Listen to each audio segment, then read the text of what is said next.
नमस्कार दोस्तों, मैं हूं वंदना भारती और आप देख रहे हैं कमोडिटी इनसाइट्स। आज है 13 मई और ये है मॉर्निंग एडिशन। और आपको यहाँ पे न्यूज़ तो मिल ही गई होगी कि सरकार ने यहाँ पे जो इम्पोर्ट ड्यूटी है गोल्ड और सिल्वर पे उसको 6% से बढ़ा के 15% तक कर दिया है ओवरऑल। तो यहाँ पे आपको पहले से गोल्ड और सिल्वर 9% महंगा होना जा रहा है। तो ये प्राइस हाइक के अलावा ये चीज़ें जो हैं ये फॉरएवर इम्प्लीमेंट हो जाएगी, क्योंकि जो भी हम बाहर से इम्पोर्ट करेंगे उस पर 9% का इजाफा हो रहा है और इन टोटल ये हो रहा है अब यहाँ पे 15% जो कि पहले था। तो सोना चांदी अब भारत में हुआ महंगा। और अगर ओवरऑल देखा जाए मार्केट की बात, तो यहाँ पे $4712 के करीब चल रहा है सोना। $26 का एक अपसाइड है। और अगर ओवरऑल देखा जाए कि अपना बाज़ार कहाँ पे यहाँ पे क्लोज़ हुआ था, तो 1,53,442 के करीब की क्लोजिंग थी। एक हल्का सा यहाँ पे माइनर डाउन साइड था 200 पॉइंट का। लेकिन आज के दिन में मुझे लग रहा है कि प्राइसेस एक बारी फिर से चेज़ करेगा 1,54,000 से लेके 1,55,000 के लेवल को। जबकि सिल्वर की बात की जाए, सिल्वर में ज़बरदस्त तेज़ी का माहौल है। 87.63 के करीब ट्रेड हो रहा है ये डॉलर के करीब।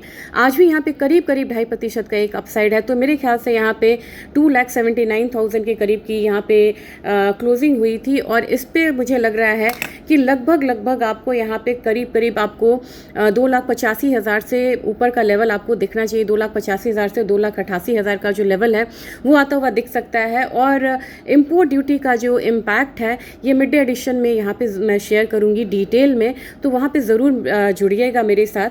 और ऑयल की बात करेंगे तो ऑयल में हमें अभी भी जो प्राइसेस हैं वो $101 के ऊपर है। $101.52 के करीब है। 97.23 के करीब ट्रेडिंग हो रही थी अपने MCX पे। तो ऊपर में 10,000 का लेवल और नीचे में 9400 का एक सपोर्ट, यही एक दायरा रहेगा। आज हल्का करेक्शन के बाद मुझे लगता है कि एक अपसाइड देखने को मिल सकता है। जबकि नेचुरल गैस के प्राइसेस में दबाव है। $2.8 है। 271 के करीब की क्लोजिंग हुई थी।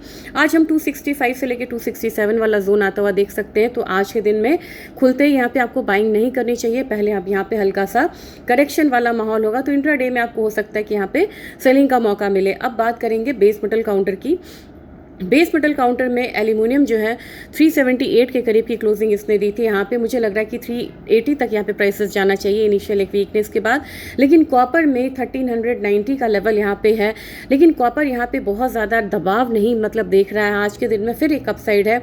ये 1400 से 1420 के करीब यहाँ पे जा सकता है। लेकिन अब यहाँ पे रैली स्ट्रेच्ड हो गई है, तो स्टॉप लॉस के साथ आप ट्रेड करिएगा। और क्योंकि अगर आप स्टॉप लॉस के साथ ट्रेड नहीं करेंगे और जितनी यहाँ पे अपसाइड देखी गई है रैली में, एक न्यूज़ आएगी और यहाँ पे कम से कम 10-12 रुपये तक का भी डाउन साइड ईजिली देखने को मिल सकता है। तो अपसाइड तो है, लेकिन रिस्क रिवॉर्ड रेशियो बहुत ज़्यादा अच्छा नहीं है।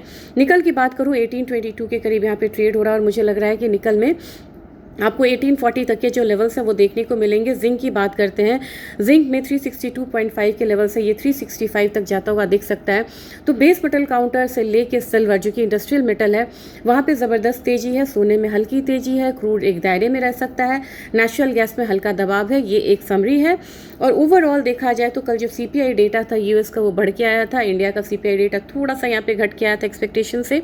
और आज के दिन आपको पता है कि क्रूड ऑयल की इन्वेंट्रीज होती हैं, तो यहाँ पे हमें ये ध्यान देकर ट्रेड करना है। दूसरी चीज़ है कि आज ट्रम्प की यात्रा जो है वो शुरू हो रही है चाइना के लिए। वहाँ पे भी कोई न्यूज़ जो है वो बहुत इंपॉर्टेंट यहाँ पे हो सकता है। तो मार्केट पे ध्यान देते हुए ट्रेड करना है।